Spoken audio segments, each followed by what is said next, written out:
Good morning, students. Welcome to the new session. Today we are going to start with the chapter of history. Chapter 1, the advent and expansion of the British power in India. After the invasion of Alexander, the history of India is a long saga of continuous struggle and conflicts. जैसा कि हम जानते हैं कि जब Alexander ने invade किया था इंडिया को, उसके पीछे भी एक बहुत लॉन्ग हिस्ट्री है और किस प्रकार से इंडिया को स्ट्रगल करना पड़ा और कितने कॉन्फ्लिक्ट्स का सामना करना पड़ा, आज हम इस चैप्टर में पढ़ेंगे. The vast resources of India have been a source of attraction to many clans and invaders. और जो इंडिया में जो सोर्सेस थे, इतने रिचेस थे, तो लोग जो थे, जिन लोगों ने इन्वेट किया इंडिया को, वो यही देखकर इन्वेट किया कि इंडिया, वाओ, इंडिया कितनी रिच है, यहाँ पर कितना सारा मनी है, ट्रेजरी कितनी अच्छी है यहाँ की, यहाँ से बिजनेस करना चाहिए. The Sakas, the Hunas and the Mongol invasions are some examples. यहाँ पे कुछ इनमें से ये invasions हैं जिन्होंने इंडिया को इन्वेड किया. Some of these invaders either returned after their defeat. इनमें से कुछ जो है अपने हार के बाद यहाँ से कंट्री छोड़कर चले गए और कुछ यहाँ की सोशियो कल्चरल लाइफ में मिक्स हो गए. The Mughals established a mighty empire in the north of India. और मुगल्स ने यहाँ पर नॉर्थ ऑफ इंडिया में अपना एम्पायर स्टार्ट किया. और मुग़ल रूलर्स जो थे, उनमें राजपूत्स में, मुगल्स और सिख्स में, और मुगल्स और मराठास में बहुत सारे कॉन्फ्लिक्ट्स, बहुत सारे बोलते हैं कि उनमें बहुत सारे विवाद होने लगे. कॉन्फ्लिक्ट्स मीन्स विवाद होते थे. After the establishment of the Mughal power, many European powers came to India. और मुग़ल पावर के आने के बाद इंडिया में यूरोपियन पावर्स का आना स्टार्ट हुआ. और उनमें से जो सबसे प्रोमिनेंट मीन्स सबसे इम्पॉर्टेंट जो थे, वो थे the Portuguese, the Dutch, the British and the French. Conflicts arose among them for trade and afterwards for capture of the political power. Ultimately, the British emerged successful in establishing their power after signing pacts with the Indian rulers and establishing supremacy over them. और उसके बाद क्या किया? Ultimately हुआ क्या? जो Britishers थे, उन्होंने यहाँ पर इंडियन रूलर्स के साथ एक ट्रीटी साइन कर ली, पैक्ट साइन कर लिया, रूल्स साइन कर लिए, और वो यहाँ पर अब बसने लगे. और उसके बाद जब इंडिया जो था, जब उसकी पॉलिटिकल पावर कमज़ोर होने लगी, तब उन पर ब्रिटिशर्स ने अटैक किया. पॉलिटिकल पावर जो थी इंडिया की, वो हमेशा से कमज़ोर रही, इसीलिए ब्रिटिशर्स ने भी इन पर राज किया. मीन्स हम लोग पर राज जो है क्यों हुआ? क्योंकि हम लोग की जो पॉलिटिकल पावर्स थी, वो कम्प्लीटली ख़त्म कर देने का जो मकसद था, जो उनका जो एक एम था ब्रिटिशर्स का, वो पूरा हुआ. The people of India actively took part. और उसके बाद इंडियंस को बहुत स्ट्रगल करना पड़ा फ्रीडम के लिए. इन 1947 में हमारा देश जो है आज़ादी की ओर बढ़ा. फिर हम आगे पढ़ते हैं. तो सबसे पहले जो हमारी इंडिया में जो आई, वो थे पोर्चुगीज़. ठीक है. So some major happenings in Europe in the 15th century, that is Turks capturing Constantinople, Renaissance, revolutions in the fields of science and history and geographical discoveries created fascination in the eyes of the European towards India and the Far East. The traders were forced to look for market for the increase in production due to industrial revolution. यहाँ पर क्या हुआ कि जो Europe था 15th century में, उसके बाद यहाँ पे जो टर्क्स थे वो आए, उन्होंने Constantinople, renaissance revolution in the field of science and history and geographical discoveries created fascination. और इन सारी चीज़ों ने यूरोपियंस जो थे उनको फैसिनेट किया, और इस तरह से इंडिया में ट्रेडर्स बढ़ने लगे. इंडिया के साथ हर कोई काम, ट्रेडर्स मतलब रिलेटेड टू बिजनेस, है ना. ट्रेडर्स कौन होते हैं? जो बिजनेसमैन होते थे, है ना. सो उनको ये नाम दिया गया था traders. So traders were forced to look for market for the increase in production due to industrial revolution. Vasco da Gama and Bartholomew Dias took up the task of discovery water route to far east. Columbus discovered America in 1492. हम सबको पता है who discovered America? Columbus discovered America. Bartholomew discovered Good Hope in 1487, and Vasco da Gama reached Calicut in the western coast in India in 1498. King Jamarin welcomed him. और उसके बाद Vasco da Gama जब कालीकट पहुँचे तो वहाँ पर जो western coast India का था 1498 में, वहाँ पे किंग जैमरन ने उनका आतिथ्य सत्कार किया, उनको वेलकम किया. उसके बाद हम पढ़ेंगे Portuguese in India. Portuguese in India. The Dutch were residents of The Portuguese in India. Vasco da Gama's arrival in 1498 in India opened the door for the other European traders. जो Vasco da Gama था जब वो arrive किए थे India में 1498 में, तो India open the door for other European traders. So इस तरह से इंडिया ने और लोगों के लिए, जो यूरोपियन ट्रेडर्स थे उनके लिए भी इंडिया ने दरवाजे खोल दिए. The emperors and the king in India welcome the European traders for various reasons. यहाँ पे जो एम्परर्स थे, जो किंग्स थे इंडिया में, उन्होंने यूरोपियन ट्रेडर्स को आने दिया इंडिया में, और उसके बहुत सारे रीजन्स थे. Portuguese were the first to land in India for trade. Portuguese पुर्तगाली जो लोग जो थे वो पहले लोग थे जो इंडिया में बिजनेस के लिए आए थे. ठीक है ना. कौन आए थे सबसे पहले? पोर्चुगीज़ आए थे बिजनेस के लिए इंडिया में. A new era of trade and business developed between two countries after Vasco da Gama's arrival in India. Pedro Alvarez Cabral with fleet of 13 ships reached India in 1500. और उसके बाद Pedro Alvarez केब्रल नाम का एक व्यक्ति जो था वो अपनी 13 शिप्स की फ्लीट को लेकर इंडिया पहुंचा 1500 में. The Portuguese traders establish trading centres at Calicut. और उसके बाद जो पुर्तगाली जो ट्रेडर्स थे, जो बिजनेसमैन थे, उन्होंने अपने ट्रेडिंग सेंटर्स को कालीकट, गोवा, दमन, दीव और हुगली में उन्होंने इस्टेब्लिश किया. और उन्होंने किस चीज़ का ट्रेड शुरू किया? उन्होंने बिजनेस किस चीज़ का शुरू किया? Spices and black pepper. Black pepper we all know we use in cooking food. They first built a fort at Cochin in 1503. Francisco de Almeida was appointed the first Portuguese viceroy by Portugal in India in 1505. With the help of Portuguese forces, he took Diu under his control. और पुर्तगाली forces के द्वारा Diu जो था उनके under control हो गया. Portuguese viceroy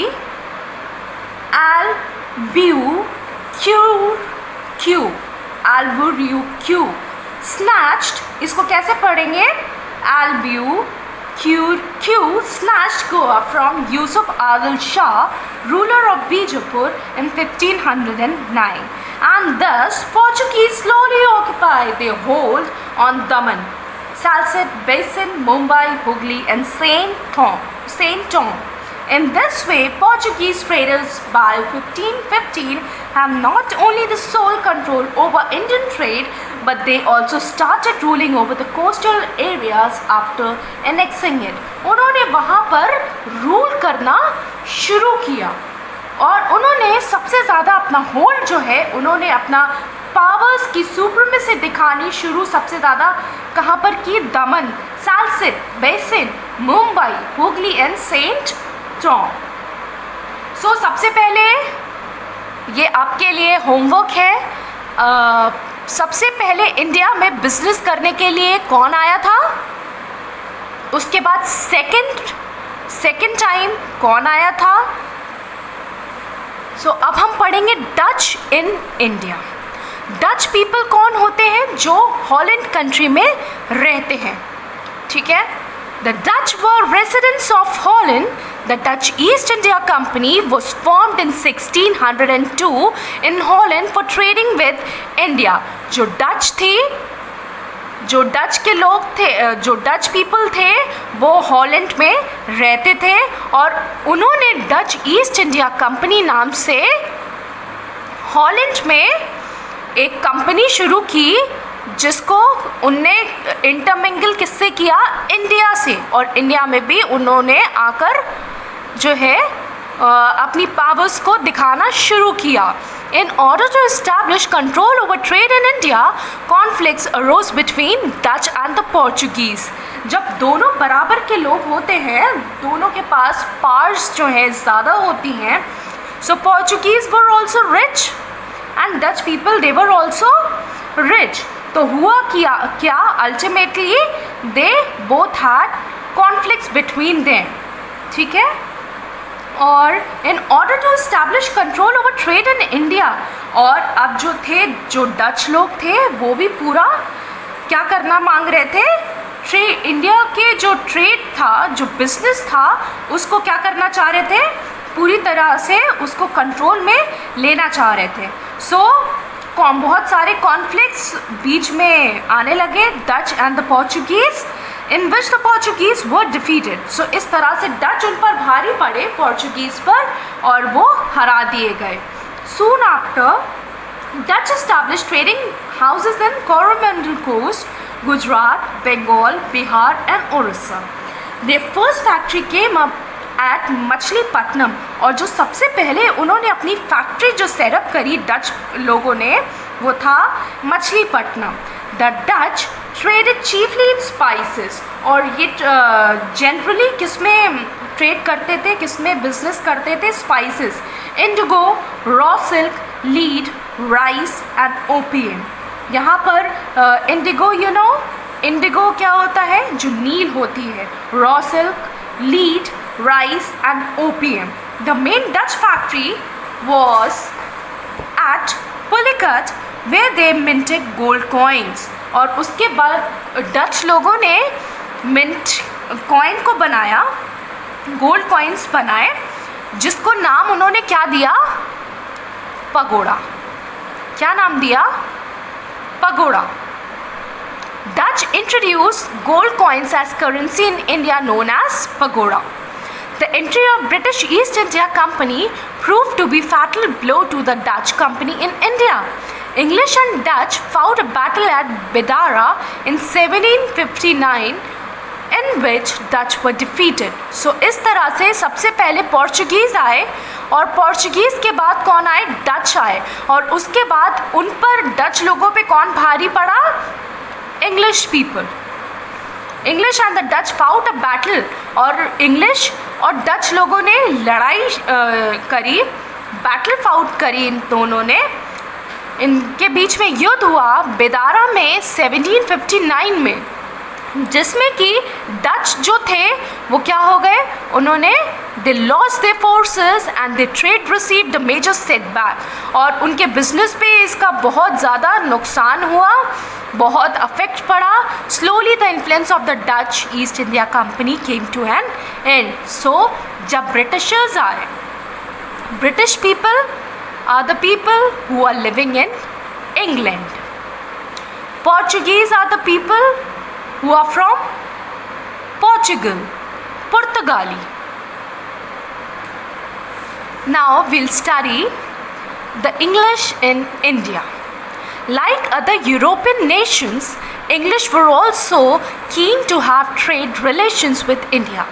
The leading capitalist in Britain formed the East India Company on 31st December 1600. Queen Elizabeth I of England issued a charter providing 15 years monopoly in trading. The first British ship captained by Hawkins reached India in 1608 during the rule of Mughal Emperor Jahangir. So उसके बाद जो capitalist थे Britain के capitalist मतलब जो उद्योगपति थे, जिनके पास लैंड होता है, जिनके पास पैसा होता है, जो अपनी लैंड पे पैसा लगाते हैं, सो उनमें से कुछ रिच मैन थे ब्रिटेन से, उन्होंने क्या किया, ईस्ट इंडिया कंपनी जो है 31 दिसंबर को क्या करा, फॉर्म करी. उसके बाद क्वीन एलिजाबेथ ने, जो इंग्लैंड की थी, क्वीन थी, उन्होंने कार्टर एक्ट जो है शुरू किया, 15 इयर्स मोनोपोली इन ट्रेडिंग, कि जो ट्रेडिंग बिजनेस होगा, जो ट्रेडिंग होगी वो उनके रूल्स के अकॉर्डिंगली ही इंडिया में करी जाएगी. The first British ship captain by, और जो पहली ब्रिटिश शिप थी उसके कैप्टन थे हॉकिंस, वो इंडिया 1608 में आए, इंडिया में उन्होंने एंटर किया, और उस समय मुग़ल एम्परर जहांगीर का राज चलता था. अब आए फ्रेंच, पोर्चुगीज़ आ गए सबसे पहले, फिर डच आ गए, फिर इंग्लिश लोग आ गए, मतलब द ब्रिटिशर्स. उसके बाद French in India.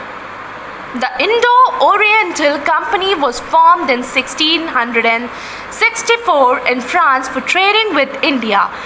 A French delegation under Francis Caron set out for India in 1667, and they established their first French trading center at Surat in 1668. Thereafter, the French set up trading centers at Machilipatnam in 1669, at Pondicherry in 1673, and at Chandranagar in Bengal between 1690 to 1692. The French company built Fort Louis at Pondicherry for war defense. They focused only in making profit from trading in India. French Governor Dupleix took decisive steps. Dupleix's efforts to strengthen French hold in India started rivalry with British East India Company, and the French had to suffer defeat in the war, and ultimately